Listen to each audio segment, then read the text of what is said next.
எதிரான அந்த 3 குற்றவியல் சட்டங்களை எதிர்த்து நடைபெறுகின்ற இந்த மாபெரும் ஆர்ப்பாட்டத்தில் கலந்து கொண்டு சிறப்பு செய்துள்ள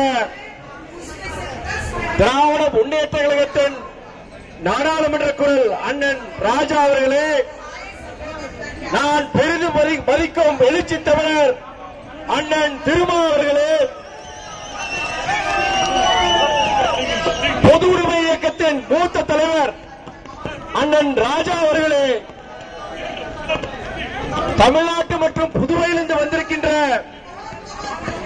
JAAC வழக்கறிஞர்களின் சங்கங்களின் கூட்டு அமைப்பு சார்ந்த வழக்கறிஞர்கள் அனைவருக்கும் JAAC அமைப்பின் முக்கிய நிர்வாகிகள் அனைவருக்கும் என் வணக்கத்தினை தெரிவித்துக் கொள்கிறேன். இந்த 3 குற்றவியல் சட்டங்கள் ஜனநாயகத்திற்கு எதிரான சட்டங்கள்.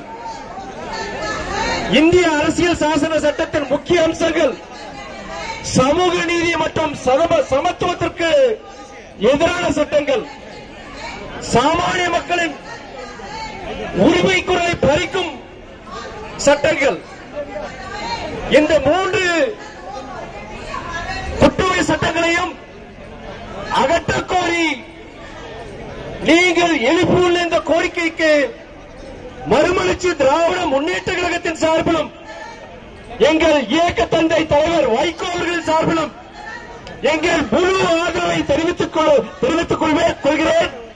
அது மட்டுமல்ல, நாடாளுமன்றத்தில் உங்களின் குரலாக, வழக்கறிஞரின் குரலாக, சாமானிய மக்களின் குரலாக இந்த துறை வைக்க ஒழிப்பேன் என்று இங்கே நான் உறுதியளிக்கின்றேன். உங்களில் ஒருவனாக, ஒரு வழக்கறிஞராக எங்கள் இயக்க தலைவர் வைகோ அவர்கள் உடல் நலமோடு இருந்திருந்தால் இன்று இந்த மக்களுக்கு எதிரான இந்த குற்றவியல் சட்டங்களுக்கு எதிராக நடைபெறும் இந்த ஆர்ப்பாட்டத்திற்கு வந்திருக்கும் வழக்கறிஞர் தோழர்கள் அனைவரையும் முதலில் ஆற தழுவி வரவேற்று இங்கே உரையாற்றியிருப்பார். நாடாளுமன்றத்திலும் ஒரு புலியாக கர்ஜித்திருப்பார். இன்றைக்கு அவர் உடல்நலம் சரியில்லாததால் அவரின் சார்பாக, எங்கள் இயக்கத்தின் சார்பாக இந்த நிகழ்ச்சியில் நான் கலந்து கொண்டுள்ளேன். இந்த சட்டத்தை பொறுத்தவரை ஜனநாயகத்திற்கு எதிரான சட்டம், அதாவது நேஷனல் லா கமிஷன், தேசிய சட்ட ஆணை அவர்களுடன் கலந்து ஆலோசிக்காமல் நாடாளுமன்றத்தில் இயற்றப்பட்ட ஒரு புதிய சட்டம். இது முதல் முறை. அது மட்டுமல்ல, கிட்டத்தட்ட 146 எதிர்க்கட்சிகளை சார்ந்த நாடாளுமன்ற உறுப்பினர்களை அவையை விட்டு வெளியே அனுப்பிவிட்டு ஒரு எதேச்சையாக ஒரு இயற்றப்பட்ட ஒரு சட்டமாகும். நாம் இந்தியாவை வேர்ல்ட்ஸ் லார்ஜஸ்ட் டெமோக்ரசி என்று கூறுகிறோம். பாராளுமன்றத்தை தி டெம்பிள் ஆஃப் டெமோக்ரசி என்று கூறுகிறோம். ஆனால் 146 எதிர்க்கட்சி சார்ந்த நாடாளுமன்ற உறுப்பினர்களை வெளியே அனுப்பிவிட்டு எதேச்சையாக எந்த ஒரு ஆலோசனையும் செய்யாமல், சட்ட ஆளுநர்களுடன் வல்லுநர்களுடன் ஆலோசனை செய்யாமல் எதேச்சையாக இயற்றப்பட்ட இந்த சட்டங்கள் இங்கே ஜனநாயகம் இருக்கின்றதா அல்லது மடிந்து விட்டதா என்ற கேள்வியை நாட்டின் பிரதமர் மோடி அவர்களுக்கு நான் இங்கே கேட்கின்றேன்.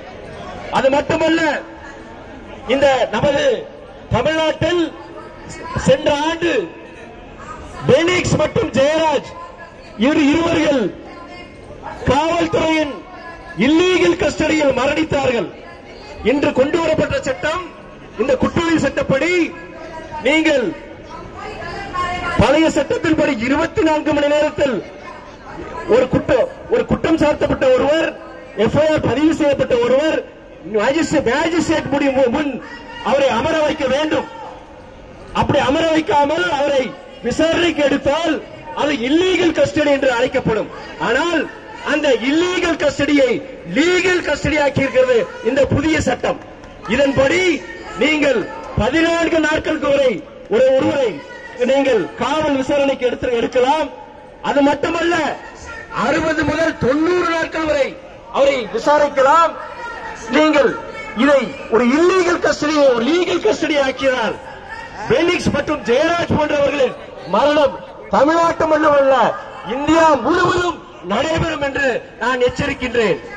நான் இந்த தருணத்தில் நான் குறிப்பிட விரும்புகின்றது, நீங்கள் ஒரு எளிய மக்கள், சாதாரண மக்களுக்கு எதிராக, ஒரு ஜனநாயகத்துக்கு எதிராக கொடுக்கப்பட்ட சட்டங்களை நீங்கள் ஒன்றிய அரசு அதை திரும்பி பெற வேண்டும். நாங்கள் இந்த அவையிலே உங்கள் வழக்கறிஞர்கள் முன்னால் நான் கூற விரும்புகிறது, நான் சென்ற மாதம் திருச்சியில் இதற்கு எதிரான ஆர்ப்பாட்டத்தில் ஒரு நாடாளுமன்ற உறுப்பினராக பங்கேற்றேன். இன்று இந்தியாவின் தலைநகர் டெல்லியில் நான் பங்கேற்கின்றேன்.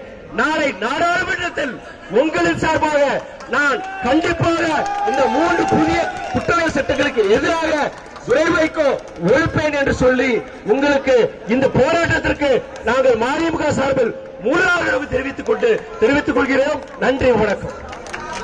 அண்ணன் துரை வைகோ அவர்களுக்கு நன்றி. தற்போது பாராளுமன்ற உறுப்பினர் திருமா